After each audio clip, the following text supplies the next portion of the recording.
நினைச்ச உடனே உள்ள நுழைய முடியாம எந்த ஒரு தனிநபர் வாகனங்களுக்கும் அனுமதி இல்லாத தடை செய்யப்பட்ட ஒரு காட்டு வழி பாதைக்குள்ள நம்ம பயணம் இன்னைக்கு இருக்க போகுது. வணக்கம் நண்பர்களே, எல்லாரும் எப்படி இருக்கீங்க? ரொம்ப நல்லா இருப்பீங்கன்னு நம்புறேன். நான் இப்ப இருக்கிற இந்த இடம் சத்தியமங்கலம் பேருந்து நிலையம். இங்கிருந்து நான் ஒரு ஸ்பெஷலான ஒரு பஸ்ல ஏற போறேன்.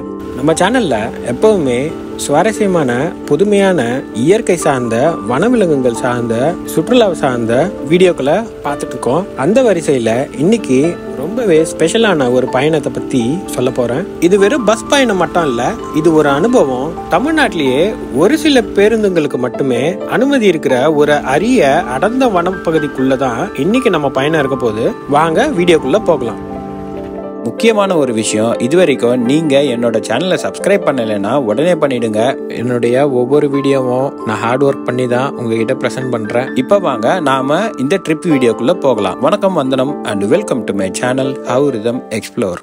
இந்த பேருந்து சத்தியமங்கலம் காடுகளுக்குள்ள புகுந்து அபாயகரமான திம்பம் மலைப்பாதையில ஏறி நீங்க எந்த வாகன போக்குவரத்துலயும் போக முடியாத அரசு பேருந்துல மட்டுமே போகக்கூடிய வெளியாட்களுக்கு அனுமதியே இல்லாத தலைமலை வனப்பகுதி வழியா தாளவாடிக்கு போற அந்த அரசு பேருந்துல தான் நாம இன்னைக்கு போக போறோம். நமக்கு இன்னிய ஹீரோ இந்த பேருந்து தான். சாதாரணமா எல்லா பேருந்துகளுமே இந்த வழியா தாளவாடிக்கு போகாதுங்க. இந்த அட்டவணை சார்ட்டை நீங்க பாருங்க, உங்களுக்கே புரியும். ஒரு நாளைக்கு 2 பேருந்து தான். காலையில 6 மணிக்கும் மதியானம் 12:15க்கும் சத்தியமங்கலம் பஸ் ஸ்டாண்ட்ல இருந்து கிளம்புற அந்த பேருந்துங்க மட்டும் தான் தலைமலை வனப்பகுதி வழியா போயிட்டு வருதுங்க. நாங்க காலையில 5:30 மணிக்கு சத்தியமங்கலம் பேருந்து நிலையத்துக்கு வந்துட்டோம். பஸ் வந்ததும் இடம் பிடிச்சிக்கலாம் அப்படின்ற பிளானோட. ஆனா அங்கதான் நமக்கு ஒரு செக். ஏன்னா பேருந்துல முன்னால இருக்க 5 வரிசைங்க பெண்களுக்கான இடங்க. அங்க நாம உட்கார அலோவ் பண்ணல. காலையில இந்த வழித்தடத்துல போற இந்த பேருந்துல பயணம் பண்ணீங்கன்னா ரம்யமாவும் இருக்கும். கூடவே யானைகள் போன்ற வனவிலங்குகளை பாக்குறதுக்கு வாய்ப்புமே அமையும். இந்த இடத்துல பாத்தீங்கன்னா வாகனங்க வரிசை கட்டி நிக்குதுல, இது தாங்க பண்ணாரி செக் போஸ்ட். இடது பக்கம் பாக்குறது பண்ணாரி கோவில். ரொம்பவுமே பிரசித்தி பெற்ற பண்ணாரி கோவில். இங்க நினைச்சது நடக்கும், நீங்க வேண்டினது நிறைவேறும். ரொம்ப சக்தி வாய்ந்த அம்மன் கோவில் தான் இது. வார இறுதி நாட்கள்ல ரொம்பவே கூட்டம் அலைமோதுங்க இந்த கோவில்ல. இதை பத்தி நம்ம ஏற்கனவே ஒரு வீடியோ போட்டிருக்கோம். இதுக்கு முன்னாடி வந்த சத்தியமங்கலம் வீடியோல, அதை போய் பாருங்க.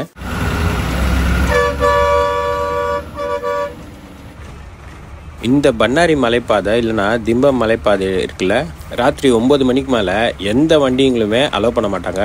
குறிப்பாக கனரக வாகனமாக இருந்தால் மாலை 6 மணியோட என்ட்ரி கட் பண்ணுவாங்க. சின்ன வண்டிங்க, கார் மாதிரியான வண்டிங்களுக்கு ராத்திரி 9 மணிலேருந்து காலையில் 6 மணி வரைக்கும் போக முடியாதுங்க. காட்டு விலங்குகளை பாதுகாக்கிறதுக்காக தான் வனத்துறை இந்த ரூல்ஸை கடுமையாக கடைப்பிடிக்கிறாங்க. அதனால பண்ணாரி திம்பம் செக் போஸ்ட்ல ஆம்புலன்ஸு, அரசு வண்டிங்க மாதிரியான அவசர கால வண்டிங்களுக்கு விதிவிலக்கு உண்டு போல தான் தெரியுது.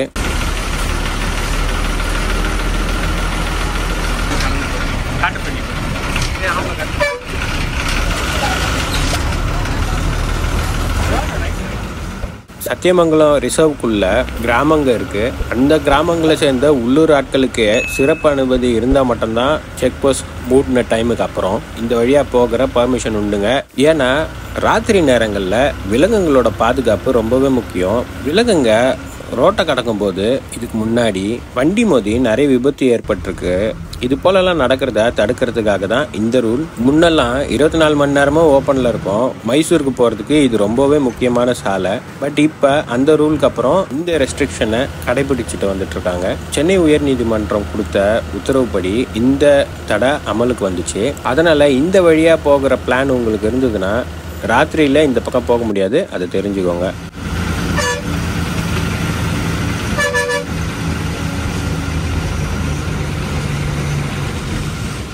இப்போ நம்ம வண்டி ஏறிக்கிட்டு இருக்கிறது தமிழ்நாட்டில் இருக்கிற மிகவும் சவாலான மலைப்பாதைகளில் ஒன்று.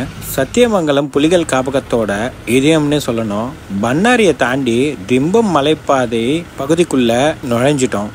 எப்படி இந்த வண்டிங்கெல்லாம் ஏறுது பார்த்தீங்களா, திக்கி திணறி.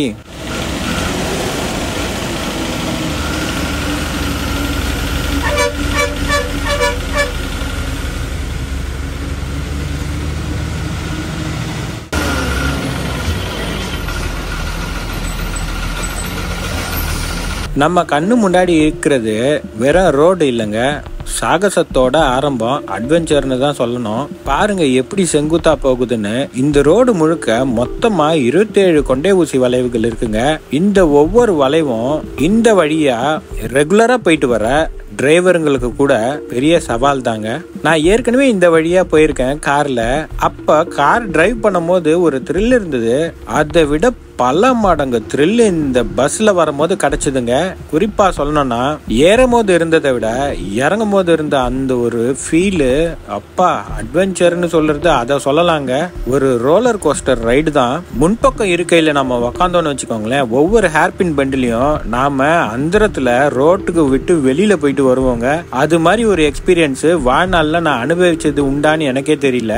செங்குத்தான மலை பள்ளத்துக்கு மேல நாம அப்படியே அது மேல போயிட்டு வரும்போது அப்படியே அந்த ஈரக்குளம்லாம் நடுங்கி வயிற்றுல அப்படியே ஒரு ஜெயிண்ட் வீல்ல இறங்கும் போது வயிறு அப்படியே தூக்கும் இல்லையா, அது மாதிரி ஒரு ஃபீலுங்க. அங்க அதெல்லாம் அனுபவிச்சாதான் புரியும். அதுக்கான வார்த்தை கோர்வைகளும் எனக்கு கிடைக்க மாட்டேங்குதுங்க. அதுவே பெரிய சவாலா இருக்கு. அதை பத்தி எக்ஸ்பீரியன்ஸை உங்ககிட்ட ஷேர் பண்றது. இந்த 27 ஹேர்பின் பென்ஸையும் தாண்டி நாமளும் திம்பத்தை அடைஞ்சிட்டோம்.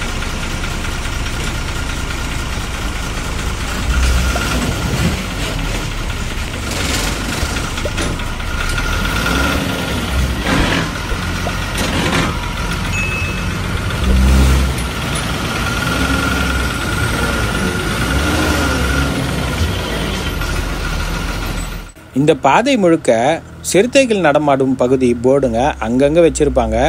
மேலிருந்து கீழே பார்த்தா வயிறு கலக்கிற அளவுக்கு ஒரு ஆழமான பள்ளம். ஒவ்வொரு பக்கமும் பாறை, இன்னொரு பக்கம் அடர்ந்த காடு. இந்த காடு நம்மள சுத்தி இருக்கிற ஒரு பாதுகாப்பு அரண் இல்ல, அது ஒரு பிரம்மாண்ட இருண்ட சாம்ராஜ்யம். நான் இந்த விஷயத்த ரொம்ப குளோரிஃபை பண்ணி பேசுற போல உங்களுக்கு இருக்கலாம். பல பேர் முந்தின வீடியோலயே கமெண்ட்ல சொல்லியிருந்தாங்க, எனக்கு அது சாதாரணம், ரொம்ப அளந்து விடாதீங்க அப்படிலாம் சொல்லுவாங்க. ஒவ்வொருத்தருக்கும் ஒரு ஃபீல். என்னோட ஃபீல் அது போல இருந்தது. நான் கார்ல போகும்போதே இந்த பாதை அது போல இருந்தது. பஸ்ல அது பல மடங்கு கூடி அந்த த்ரில் வேற மாதிரி அனுபவமா இருந்தது. இங்க வண்டியை ஓட்டுறது ரொம்ப சாதாரணமான விஷயம் இல்ல. இங்க த்ரில் ஒரு பக்கம் இருந்தாலும் இன்னொரு உண்மை நம்மள பயமுறுத்தும். இந்த ரோடு யானைகள், சிறுத்தைகள், கரடிகள், புலிகள் நடமாடுற வழிங்க. யானைகள் ரொம்ப சர்வசாதாரணமா நிறைய பேர் பார்ப்பாங்க. ஏன் நானுமே கார்ல போகும்போது பார்த்துட்டேன். இந்த வழியா இந்த விலங்குங்க எப்ப வேணாலும் ரோட்டை கடக்கலாம். அதனாலதான் இங்க ராத்திரி 9 மணிக்கு மேல பயணிக்க அனுமதி இல்ல. நம்மளோட பயணத்தோட விதி வனத்தோட விதிமுறைகள்ல தான் இருக்கு. ஆனா இந்த பயத்தை மீறி நமக்கு கிடைக்கிறது என்னவோ ஒரு அற்புதமான அனுபவம். இந்த 27 வளைவுகளை கடந்து மேலே ஏறி போகும்போது இந்த வனத்தோட பேரழக மேலிருந்து பார்க்கிற அந்த பிரம்மாண்ட உணர்வு இருக்கே, அதை வார்த்தைகளால சொல்ல முடியாதுங்க. பேசும்போதே எனக்கு ஒரே கூஸ் பம்ஸா இருக்கு. அது ஒரு பக்கம் இருக்கட்டும்.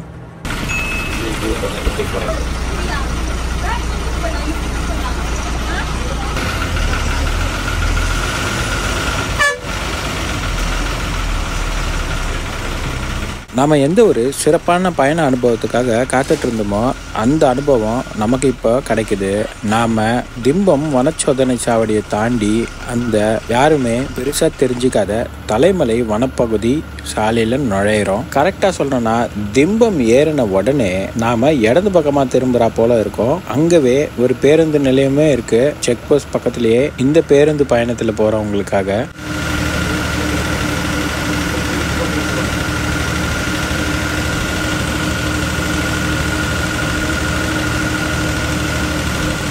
இந்த பேருந்து தலைமலை வனப்பகுதிக்குள்ள போகுது. இந்த ரூட்ல பொதுமக்களுக்கு அனுமதி கிடையாது.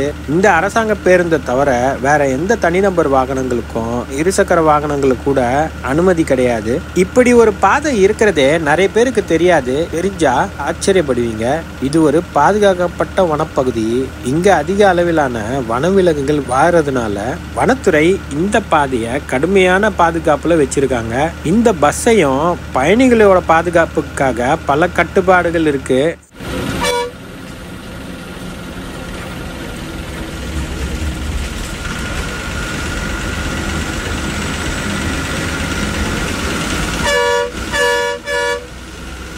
பொதுவாக வண்டியோட வேகம் இங்கே குறைவாக போகிறதுனால நாமளும் இந்த இயற்கை அழகை ரசிச்சுட்டே வர முடியுது. வலது பக்கமோ இடது பக்கமோ பார்த்தீங்கன்னா அடர்ந்த மரங்கள், மூங்கில்கள், புதர்கள்னு ஒரு பசுமையான போர்வையை மூடின போல தான் இருக்கு. ரொம்ப குறுகலான சாலை, ரொம்ப அரிதாக தான் ஆப்போசிட்ல வண்டிங்க வருது. அதுவும் பெர்மிஷன் வாங்கிட்டு போறவங்க வண்டிங்கள் தான் இங்க அலோவ் பண்ணுவாங்க போல இருக்கு. இந்த காட்டுக்குள்ள பயணிக்கிறதுக்கு ஒரு புதுவிதமான அனுபவத்தையும் நமக்கு கொடுக்குது. பொதுவா இங்க வண்டியோட சத்தத்தை தவிர வேற எந்த ஒரு சத்தமோ கேட்கறது இல்ல.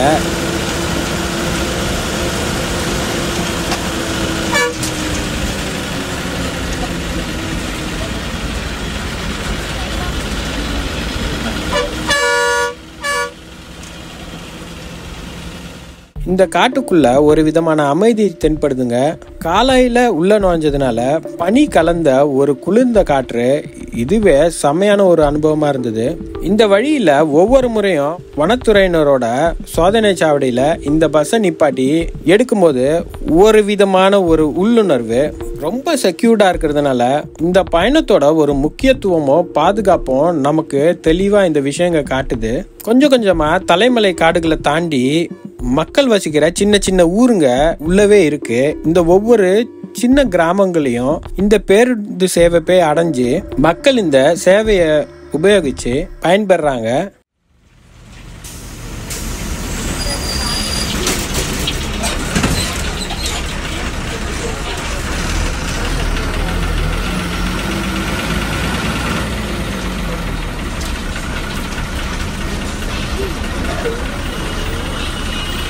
இந்த மக்களோட வாழ்க்கை முறை ரொம்பவே ஆச்சரியமா இருக்கு. உதாரணத்துக்கு இப்ப இந்த பஸ் ஸ்டாண்ட்ல பாத்தீங்கன்னா ஒருத்தர் நின்றுட்டு இருக்காரு. அங்க பஸ்ல போறப்போ அவர் அங்க நிக்கும் போது நம்ம பாக்குறதுக்கு ஆச்சரியமா தான் இருந்தது. என்னடா காட்டுக்கு நடுவுல நிக்கிறாருன்னு. அங்க ஒரு பஸ் ஸ்டாண்டுமே இருந்தது. சோ ஊருங்க இருக்கு பக்கத்துல அப்படின்னு தான் நானும் பார்த்தேன். வீட்டுக்கு வந்த அப்புறம் அந்த ஏரியாவோட மேப்பை ஓபன் பண்ணி எக்ஸ்ப்ளோர் பண்ணும் போது பார்த்தா அந்த காளி திம்பம்னு போர்டு வச்சிருக்குல, அந்த ஊரு இந்த பஸ் ஸ்டாண்ட்ல இருந்து கிட்டத்தட்ட 1.4 கிலோமீட்டர் இருக்குங்க. இந்த பஸ்ல ஏறதுக்கு அவங்க அந்த ஊருக்குள்ள இருந்து இந்த காட்டு வழி பாதையில அவங்கள வந்துதான் ஏறுற மாதிரி இருக்கு. இந்த மேப்ல நீங்களே பாருங்க, சுத்தி காடுதான் இருக்கு. ஒரு சின்ன ஊரு, ஒரு ஹேம்லெட், அதை சுத்தி இந்த வனச்சாலையில வந்துதான் இவங்க இந்த பஸ் ஸ்டாண்ட்ல நின்று ஏறுறாங்க. அவ்வளவு காலையில அந்த வண்டி வரும்போது அவர் ஒருத்தர் தான் அங்க ஏறினாருங்க.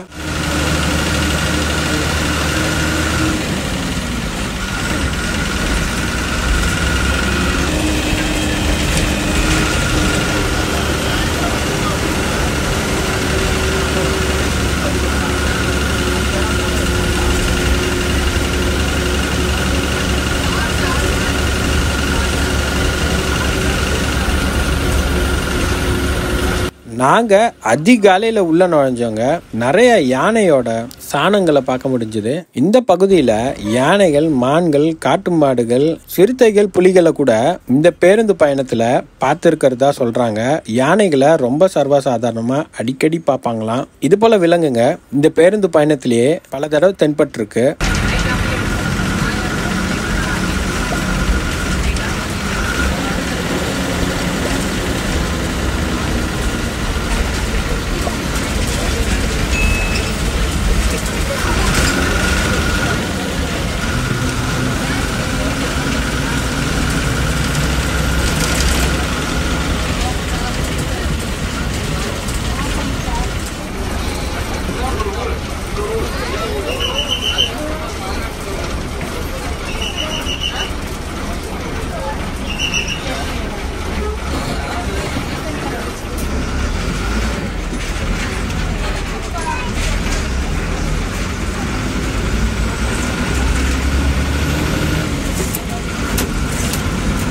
குறிப்பா இந்த பஸ் பிரயாணத்துல மக்கள் மட்டும் பயணம் பண்ணல.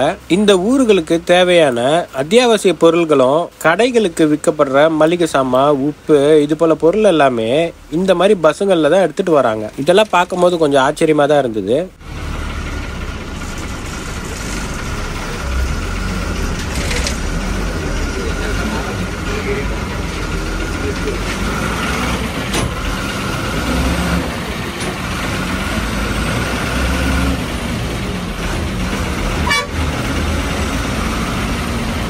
இந்த கண்டக்டர் டிரைவருமே நிறைய தடவை விலங்குகளை பார்த்ததா சொன்னாங்க. குறிப்பா சிறுத்தையை 2 டைம் ஸ்பாட் பண்ணிருக்காங்க போல இருக்குங்க. யானைகள் ஒரு சில நேரத்துல வண்டி எதிர்க்க வழி விடாமலாம் நின்று இருக்கு போல.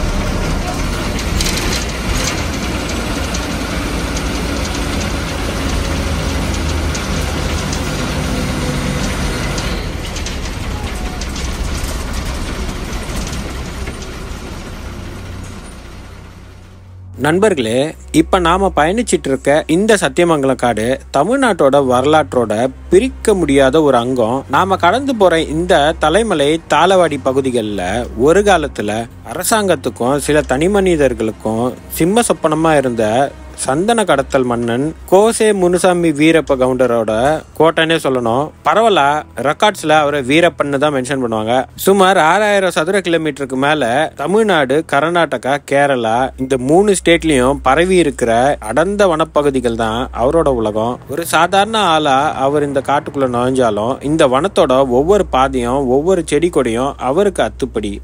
காடுகளோட வளங்கள்ல அவர் கடத்தல்ல ஈடுபட்டது ஒரு புறம் இருந்தாலும் இங்கு வாழ உள்ளூர் மக்கள் மற்றும் பழங்குடியினர் மத்தியில அவர் மீது ஒரு விதமான பார்வை இருக்கதான் செய்து போல. சிலர் அவரை காடுகளின் வனத்தை பாதுகாக்க போராடியவராகவும் ஏழைகளுக்கு உதவி செஞ்ச ராபின்ஹுட் போலவும் பார்த்தாங்க. அதனாலதான் என்னவோ ரொம்ப வருஷமா அரசாங்க படைகளால அவரை நெருங்க கூட முடியல. நண்பர்களே, நாம போற இந்த பாதை முழுக்க அவர் பதுங்கி இருந்த பல ரகசிய இடங்கள், தேடுதல் வேட்டைகள் நடந்த இடங்களாக கூட இருக்கலாம். இந்த காடு அவரை பற்றிய பல கதைகளையும் மர்மங்களையும் இன்னும் தன்னோட ஆழத்துல புதைச்சி வச்சிருக்கு. அவருக்கு பிறகு இந்த சத்தியமங்கலம் வனப்பகுதி 2013ல புலிகள் காப்பகமா அறிவிக்கப்பட்டு இன்னைக்கு ரொம்பவே பாதுகாப்பா இருக்கு. காட்டு விலங்குகளோட எண்ணிக்கை பெருகி இந்த ரோடு முழுக்க பல கட்டுப்பாடுகள் வந்திருக்கு. வரலாறு எதுவா இருந்தாலும் இன்னைக்கு நாம ரசிச்சுக்கிட்டு இருக்க இந்த அடர்ந்த வனத்தின் பசுமைக்கும் அமைதிக்கும் பின்னணியில ஒரு காலத்துல நடந்த சவாலான வாழ்க்கையும் இருக்குங்கிறத மறக்க முடியாது.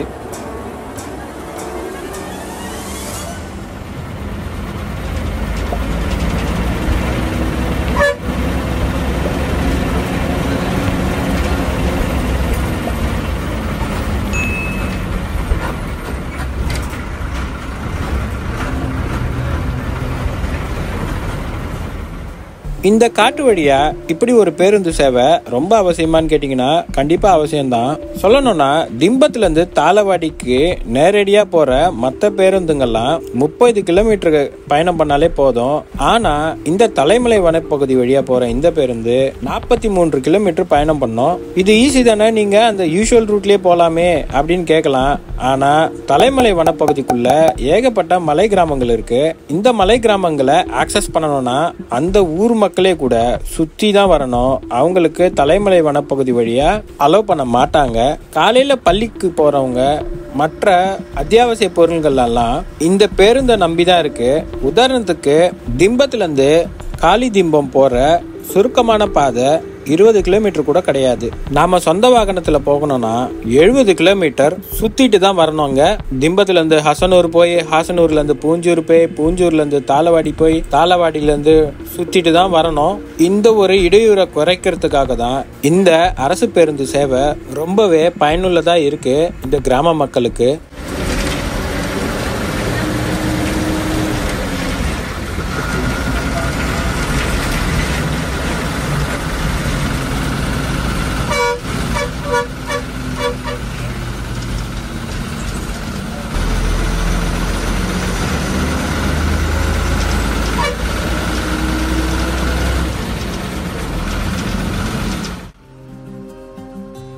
நான் எடுத்த வீடியோக்கள்ல எதை வைக்கிறது எதை எடுக்கிறதுனே தெரியலங்க.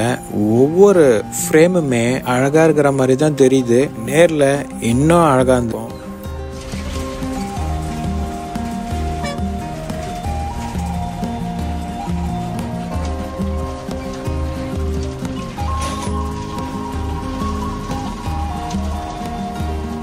வீடியோவில் எந்த அளவுக்கு இது ஜஸ்டிஸ் பண்ணுதுன்னு எனக்கு தெரியலங்க. என்னால் முடிஞ்ச அளவுக்கு நான் ஃபுட்டேஜ் எடுத்துகிட்டு வந்து இதை வீடியோவாக உங்களுக்கு ப்ரெசென்ட் பண்ணுறேன். ஆனால் இதனுடைய உண்மையான அழகு, அந்த சொர்க்கம்னு சொல்கிற மாதிரி ஒரு ஃபீலு அங்கே போனால் கண்டிப்பாக பயணம் பண்ணுற எல்லாருக்குமே கிடைக்குங்க. இயற்கையை நீங்கள் ரசிப்பீங்க.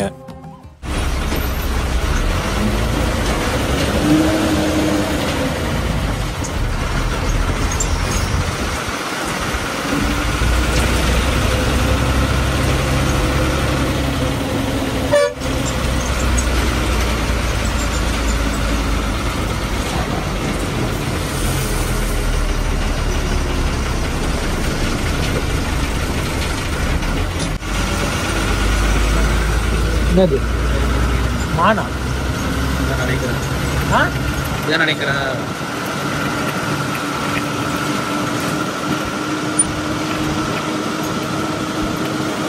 யானை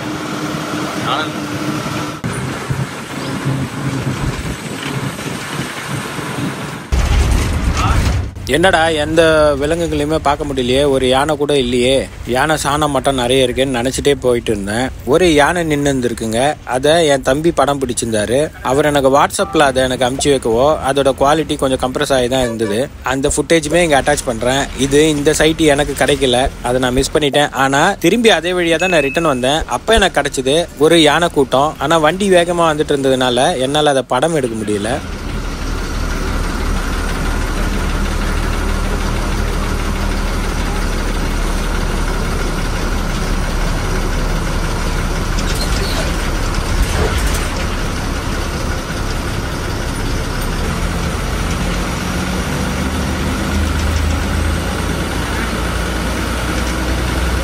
காட்டுப்பகுதியிலாம் தாண்டி நாம தலைமலை ஊருக்கு வந்து அடைஞ்சோம். இங்க பாத்தீங்கன்னா எல்லா விவசாய நிலத்திலையும் எலக்ட்ரிக்கல் ஃபென்சிங் பண்ணியிருப்பாங்க. நல்லாவே தெரியுது பாருங்க. அவ்வளவும் அனிமல் கான்ஃபிளிக்ட்டுக்காக தான்.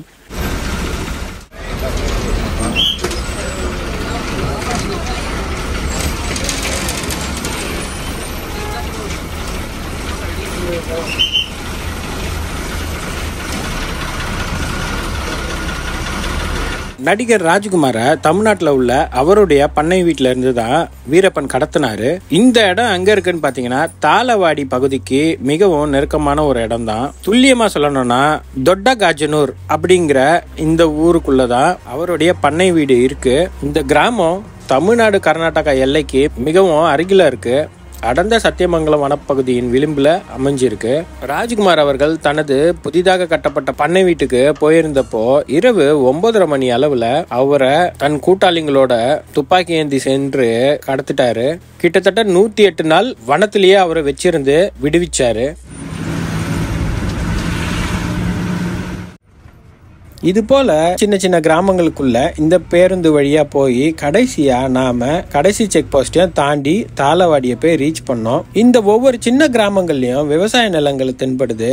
இந்த பஸ் பயணம் கிட்டத்தட்ட 1.5 மணி நேரத்துக்கு மேல காட்டுக்குள்ளவே தான் இருந்தது. ஆனா நேரம் போனதே தெரியல.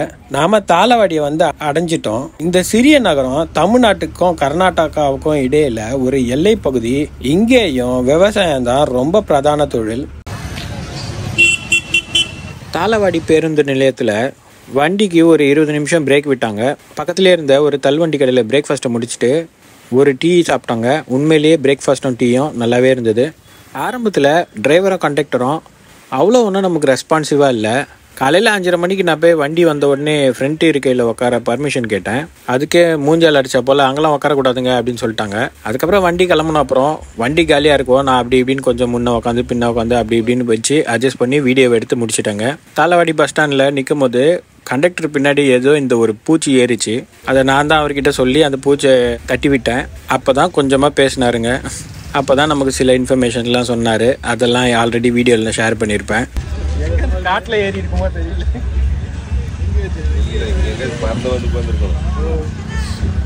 என்ன பெருசா இருக்கேன்னு பாக்குறேன். நான் இவ்வளவு பெருசு பார்த்தது இல்லை.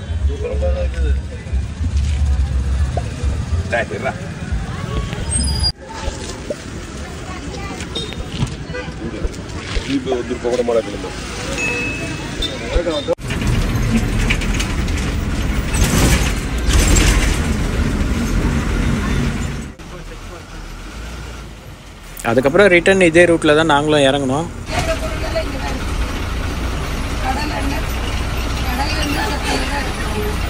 யானை இருந்ததுங்க, மிஸ் பண்ணிட்டாங்க எடுக்கிறதுக்கு. திடீர்னு பார்த்தா யானை இருக்கு.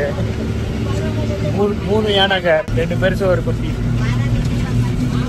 பெருசு நல்ல குட்டியா இருந்தது. இந்த கீரிப்பிள்ளை மாதிரி இருக்கும். சின்னதாவா? சின்னதுதான், பெருசுல ரடி மங்குசா இருக்கும்.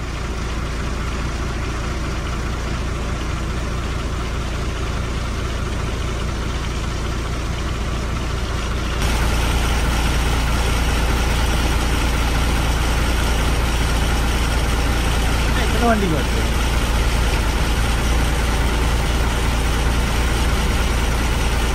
இப்படி காட்டுப்பாதையில் போயிட்டு இருக்கும்போது தான் ஒரு மரக்கிளை அடித்து நம்ம வண்டியோட இடது பக்கம் கண்ணாடி கீழே விழுந்துடுச்சு. அந்த டிரைவரை கண்டக்டரும் போய் கலெக்ட் பண்ணிட்டு வந்து ஃபிட் பண்ண ட்ரை பண்ணாங்க அங்கேவே. பட் முடியலை. ஒரு ஸ்டேஜில் அது ஃபிட் பண்ணும்போது உடஞ்சே போயிடுச்சுங்க கண்ணாடி. அதுக்கப்புறம் வேறு வழி இல்லாமல் விட்டுட்டு போயிட்டே இருந்தோம்.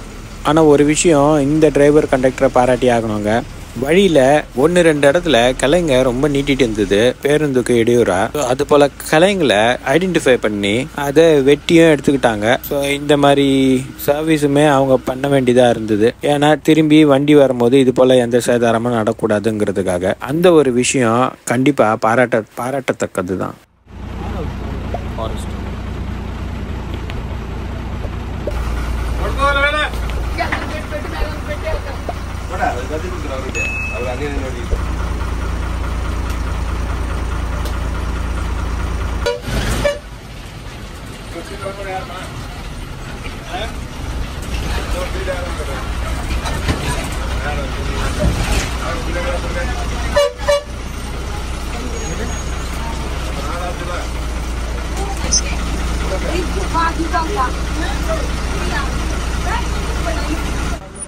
அந்த அழகை ரசிச்சுக்கிட்டே நாங்களும் அந்த ரோலர் கோஸ்டர் ரைடு மாதிரி இருந்த அந்த திம்பம் மலைப்பாதை வழியாக பஸ் பயணத்தை முடிச்சுக்கிட்டு பண்ணாரி கோவில் இறங்கி பண்ணாரியில் சாமி கும்பிட்டு கிளம்பிட்டோங்க.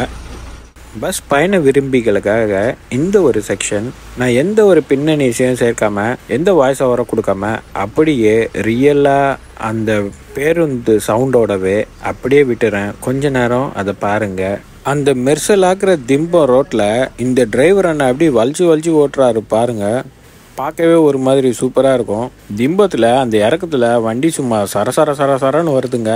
ஸ்டேரிங்கை சும்மா வலிச்சு எடுக்கிறாருங்க. காரில் போகும்போது எவ்வளோ பயபக்தியாக போனேன்னு எனக்கு தான் தெரியும். ஆனால் இவர் அசால்ட்டாக ஹேண்டில் பண்ணுறாருங்க. இதை வீடியோ ஆல்மோஸ்ட் முடிய போகுது. மற்றவங்க ஸ்கிப் பண்ணுறதுனா பண்ணிக்கோங்க.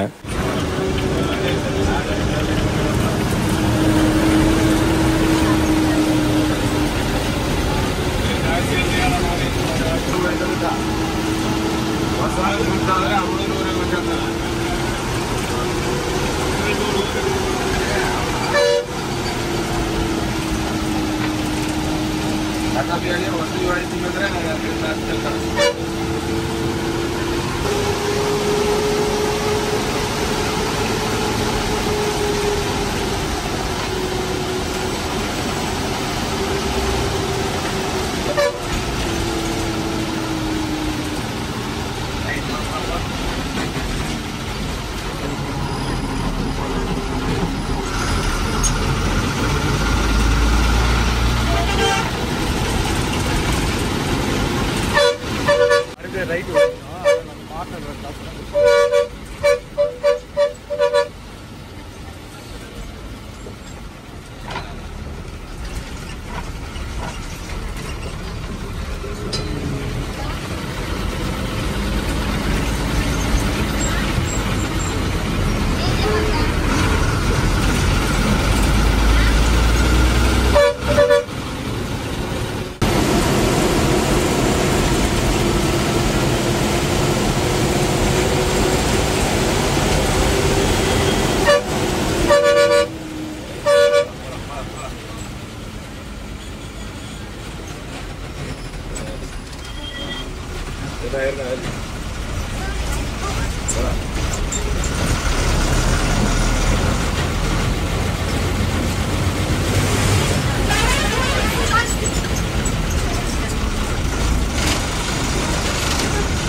கார்ல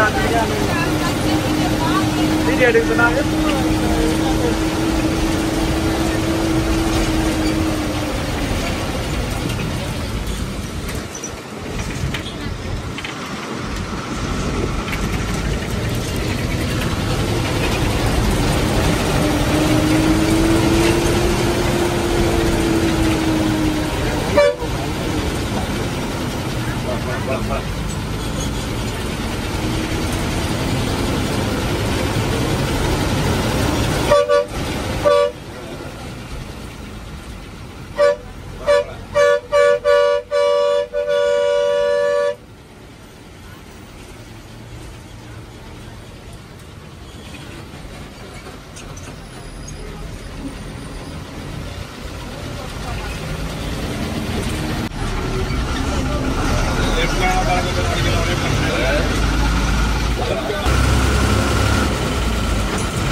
ஸோ நண்பர்களே, இந்த பயணம் எனக்கு ஒரு மறக்க முடியாத அனுபவத்தை கொடுத்துச்சு. இது வெறும் ஒரு இடத்துல இருந்து இன்னொரு இடத்துக்கு போற பயணம் இல்ல, அடர்ந்த காட்டுக்குள்ள இயற்கை அன்னையோட அரவணைப்புல ஒரு பயணம்.